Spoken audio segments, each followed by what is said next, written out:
نحمدہ نصلی علی رسول الکریم اما بعد فاعوذ باللہ من الشیطان الرجیم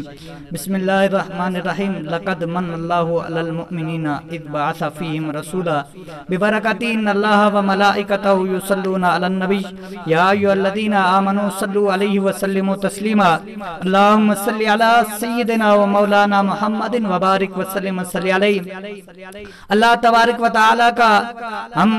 سب پر لاکھ لاکھ احسان ہے، کروڑوں احسان ہیں، لیکن جب میرے اور آپ کے آقا حضرت محمد مصطفیٰ صلی اللہ علیہ وآلہ وسلم کی باری آتی ہے، اللہ تعالیٰ قرآن میں ارشاد فرماتا ہے مومنو میں نے تم پر احسان کیا، تمہارے اندر ایک نبی مبعوث کیا۔ اللہ تعالیٰ نے ہمیں دیکھنے کے لیے آنکھ دی، پکڑنے کے لیے ہاتھ دیے، چلنے کے لیے پاؤں دیے، حالانکہ طرح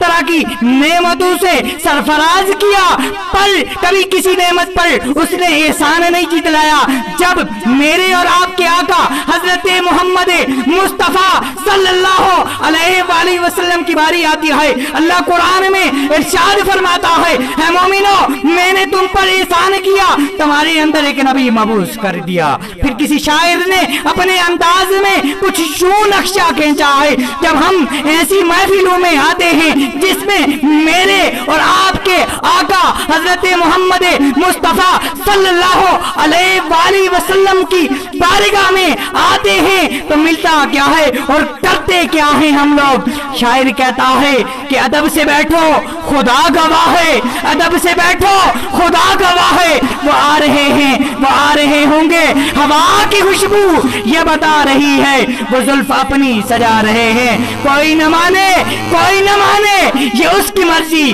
میری محبت کا یہ فیصلہ ہے، میری محبت کا یہ فیصلہ ہے، سواری مدینے سے چل پڑی ہے، حضور تشریف لا رہے ہیں، سواری مدینے سے چل پڑی ہے، حضور تشریف لا رہے ہیں۔